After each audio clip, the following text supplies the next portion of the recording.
Chapter 32. Labour and Wages. For the kingdom of heaven is like a landowner who went out early in the morning to hire workers for his vineyard.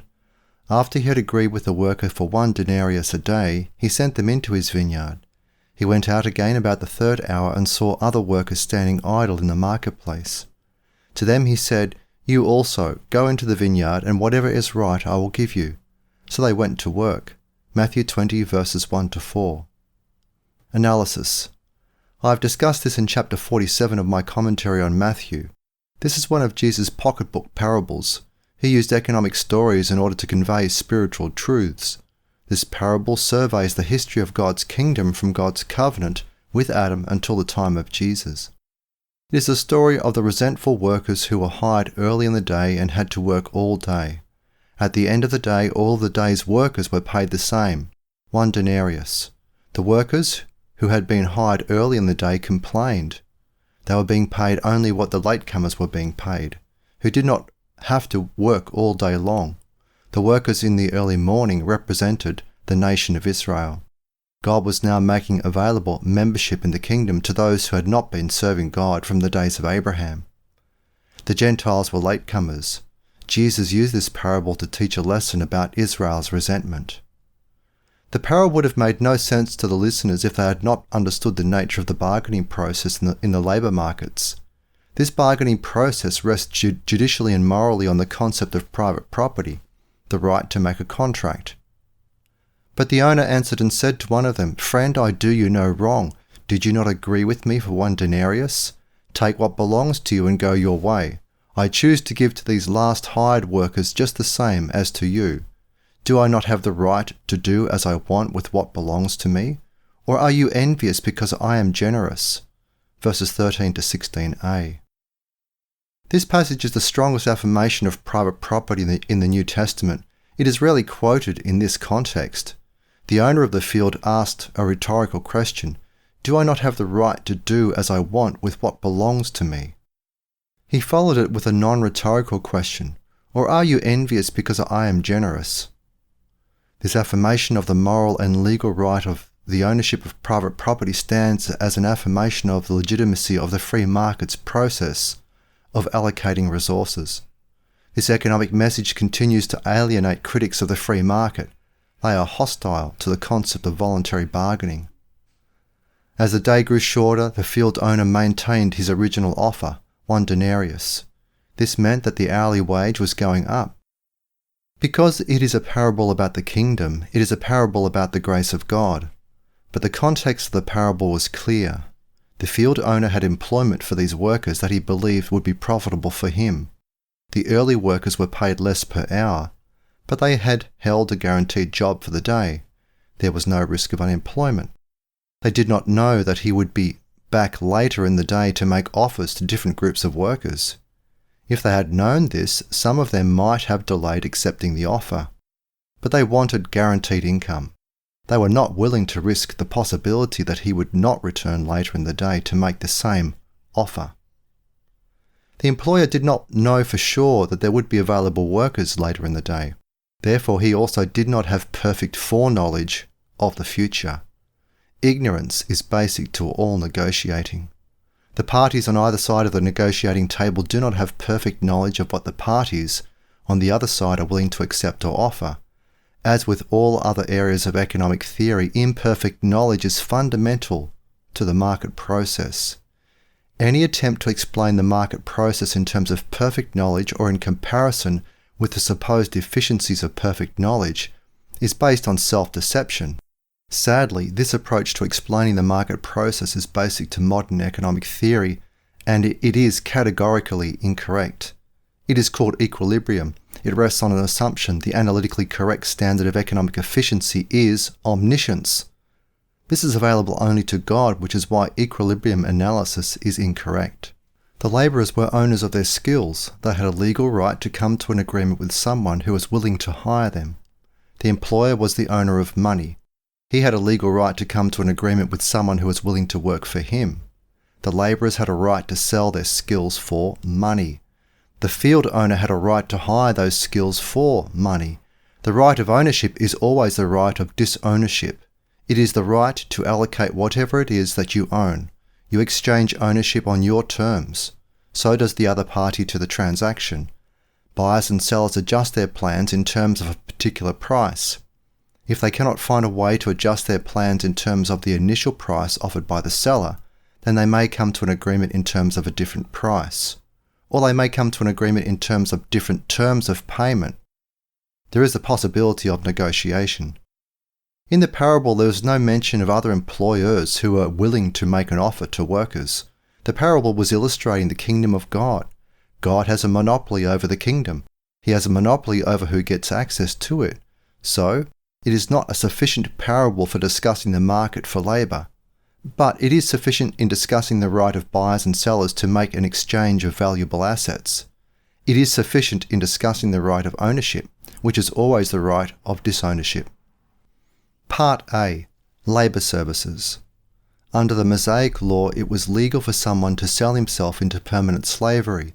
Exodus 21 verses 5 to 6. This is no longer the case in the modern world, although there is no reason from a biblical standpoint why such an agreement would be either immoral or illegal. The New Testament is clear that it is best not to be part of such an arrangement. Paul said that if a slave owner should offer manumission to his slave, the slave should accept the offer. Were you a slave when God called you? Do not be concerned about it, but if you can become free, take advantage of it. 1 Corinthians 7 verse 21. I argue that the reason for this is that an individual who is delivered out of slavery increases his personal responsibility. This is a fundamental goal of the Dominion Covenant. In the modern world, people sell their labour services. Salaried people do this at a fixed salary per hour. Some people work by the hour. Other people work on a piece rate basis. Payment for units of output. They sell their services for money. This means that they are in a weaker bargaining position than the employers are. Employers own money. Money is the most marketable commodity. This means that it conveys to the owner a wide range of potential purchasers. In contrast, labourers have specific skills to sell in a limited geographical area. Workers are not helpless. Labour is by far the most versatile factor of production. A complex machine can be used for only one purpose.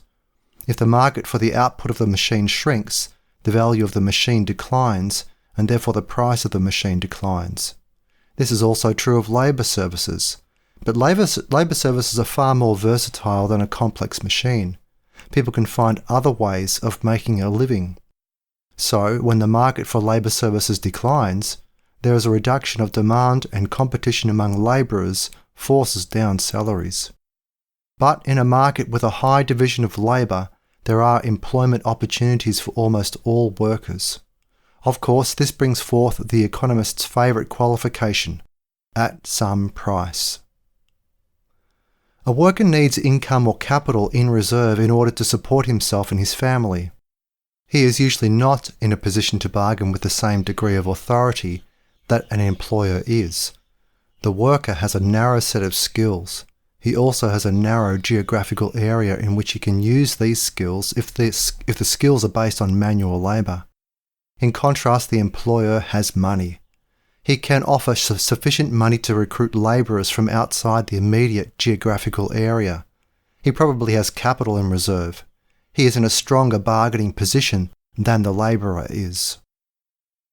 Part B. Pricing labour services. The process of pricing labour services is the same as the process for pricing all other scarce economic resources. Buyers compete against buyers, sellers compete against sellers. This reduces the range of ignorance in specific circumstances. There is always some degree of ignorance, but the wider the range of competition, the less ignorance there is. The objective reality of market prices reduces the range of ignorance. 1. Value paid for value received. An employer will not hire a labourer if he thinks it is going to cost more to keep him on the payroll than the value of the output of the labourer's labour services. He does not want to lose money on the transaction. If he can keep more money by doing nothing, he will do nothing. But the employer believes that future consumers will be willing to pay more than he pays for specific labour services. There has to be a spread between the expected cost of employing a labourer and the expected return on the expenditure. Economists use technical language. They say that the expected marginal value of a specific labour service in a competitive market will be equal to the expected marginal value of the price paid by a final consumer. There is no way for an employer to assess this with precision. It is a guess. It is an entrepreneurial guess. It is a well-informed guess, but it is a guess. Any attempt to represent this transaction by means of a graph or an equation is spurious. Academic economists have been trained so long to use formulas, equations, and graphs to convey economic knowledge that they do not tell the students that most of this process on the part of the entrepreneur is guesswork. There is insufficient precision to justify the use of a graph, but the graph is more important to academic economists than the truth of the underlying relationship that is supposedly expressed by the graph. The worker accepts the best opportunity that is available to him at the time that he makes a decision to go onto the payroll of a company. He has the right to quit later on. He has the right to accept the better offer unless he has signed a contract prohibiting this. Such contracts are common in professional sports and the entertainment industry. They are not common outside these areas of the economy. 2. Competition and knowledge. In a competitive market, employers compete against employers. Employees compete against employees. Out of this competition comes an array of prices for various labour services in various markets. Competition keeps the participants from making major mistakes in pricing scarce resources, and this includes labour services. Employers are not deliberately going to pay workers more than they must pay in order to keep the workers from accepting offers from other employers.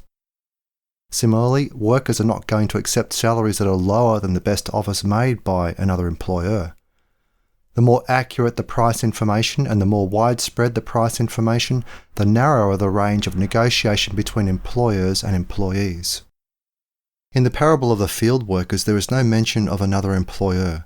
There was no open competition amongst employers to hire workers. The employer made them an offer, take it or leave it. They all took it. He offered them opportunities to engage in productive work in exchange for a fixed payment for the day's work. He honoured his contracts with all of the workers. There was a biblical requirement that is not found in the modern world.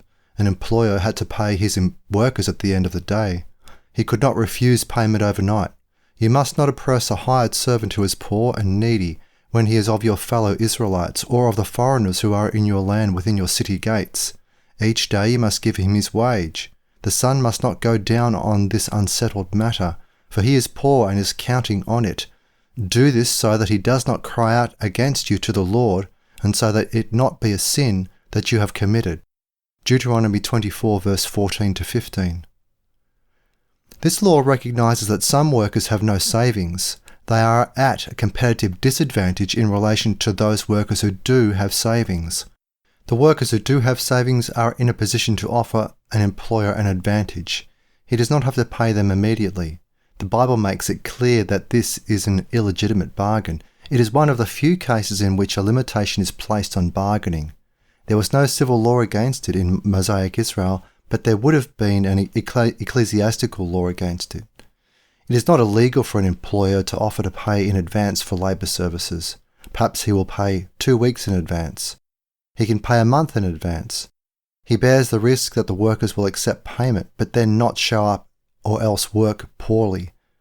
The bargaining is asymmetrical. The employer bears a greater risk than the employees. In a developed market in which there are numerous employers, workers can be confident that they are probably being given a reasonable offer by an employer. Only if their work is highly skilled and narrowly specialised, thereby leading to some degree of uncertainty about what their work is worth in the marketplace, is there face-to-face negotiation in which one of the two parties may gain a significant advantage. The worker does not really know what he is worth to the employer, and the employer is not sure how little money the worker will accept as payment. There is room for negotiation in these circumstances. This is often the case with highly skilled athletes in professional sports. This is why, in the United States, highly skilled athletes employ agents to negotiate for them. The agents are skilled at negotiating. They receive a percentage of the athlete's salary. But for common labourers, there is not much negotiating. Neither side of the transaction devotes a lot of time or effort to the negotiating process.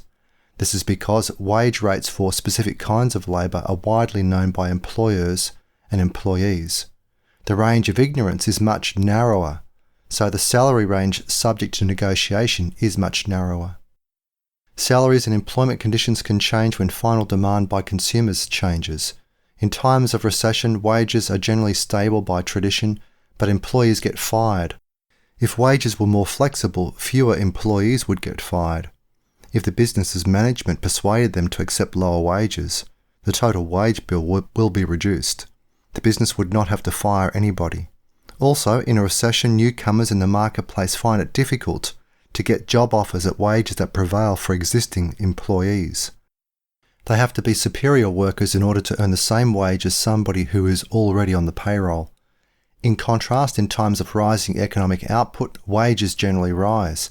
This is because of competition from other employers who are attempting to bid away talent that is on the payroll of a particular company.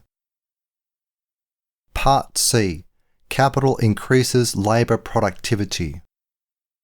When workers are provided with improved tools of production by their employers, their output increases. When output increases, workers become beneficiaries, either directly because of increases in their wages or else indirectly because they can purchase more goods and services, even though their wages have not increased nominally. These benefits spread beyond the limited number of workers who have been provided with additional tools of production. These benefits spread to consumers. This increases the wealth of nations, which in turn enables consumers to save money for additional capital creation. Society benefits from positive economic feedback. The classic example is the Ford Motor Company in 1914. Earlier in the year, the company doubled wages to $5 a day. The development of the production line in 1913 had vastly increased the output of automobiles, while the skill level required to become part of the assembly line process was reduced. The disincentives associated with assembly line production were so great that Henry Ford decided to double the hourly wage schedule. The experiment was immediately productive. Absenteeism ceased. Very few workers quit their jobs. They could not get comparably paying jobs in the region. It had required enormous capital investment on the part of the Ford Motor Company to create the production lines, but the workers benefited greatly from this investment.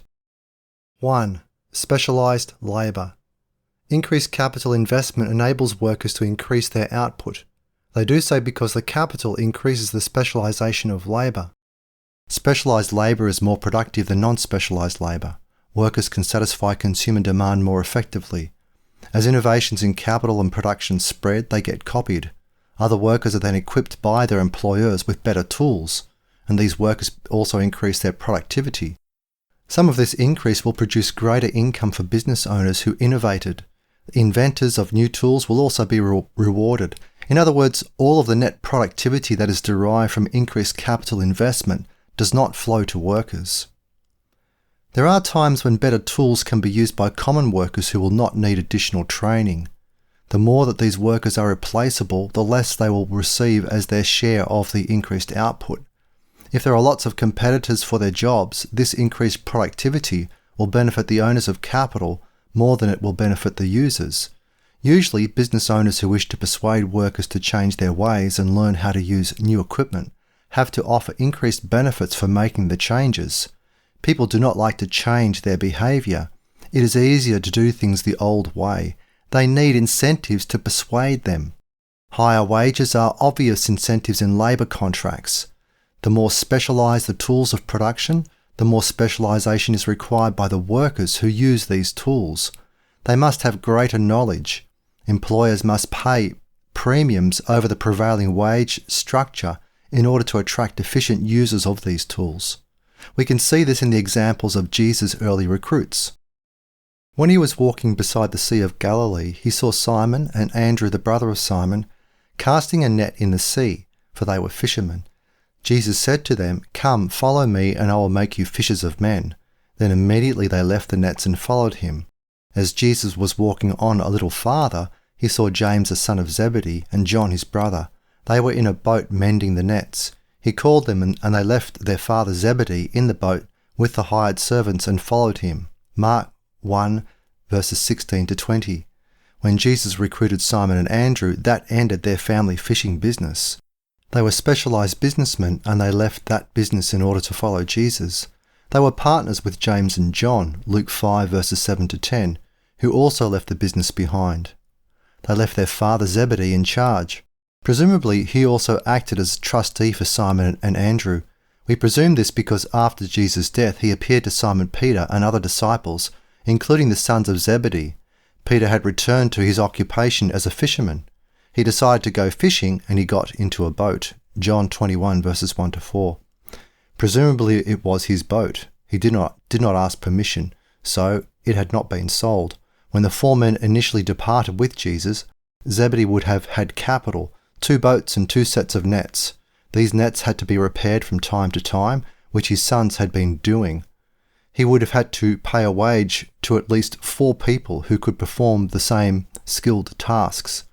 To do this, he would have to pay wages high enough to lure 4 fishermen away from other employers. Their wages would have to be competitive because there would be bidding between Zebedee and the other employers. There would also be bidding among candidates for the replacement jobs. The capital investment of having boats and nets increased the total output of the partners' joint business. This capital enabled them to catch more fish. This in turn led to an increased quantity of fish in the community. Their capital increased their wealth, the wealth of their father, the wealth of their employees, and the wealth of the members of the community. Jesus did not have to offer the 4 disciples wages in order to recruit them away from their careers as fishermen. He would now teach them to become fishers of men. This would be a non-profit venture. The 4 men gave up their income as fishers of fish in order to become fishers of men. This was a cost of becoming a disciple of Jesus. Their opportunity costs of abandoning their jobs were whatever they would have earned. But it was nothing compared to the cost that Levi, Matthew, paid when he abandoned a box of money when he left the job as a tax collector. Matthew 9 verse 9, Luke 5 verses 27 to 28. Later, 3 of the 4 recruits wrote documents that helped shape Western civilization. All 4 will be remembered for eternity. This was the most important thing they could do, in which they would have been most difficult to replace. Their callings were more important to them than their jobs.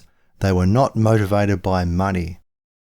As capital spreads through the economy through competition among employers, productivity is likely to raise per capita output. Competition among the employers benefits the employees. The greater the knowledge component of any capital improvement, the greater the benefit to those employees who qualify to use the capital. There is always a premium paid for skilled knowledge. Increased investment increases the number of jobs in which skilled knowledge is required. The existence of higher paying jobs that require specialized knowledge is an incentive for people to invest in the education required to gain this knowledge. Knowledge is a complementary factor of production. Its value rises when there is increased investment in capital. 2. Unemployment. Improved output puts pressure on those workers who do not have capital or do not have the knowledge required to use capital. This is what took place in agriculture from 1800 until the present. The number of workers on farms has fallen steadily. The output of those who remain on the farms has increased, but even here the Pareto 20-80 distribution is dominant. Only the top producers are able to prosper.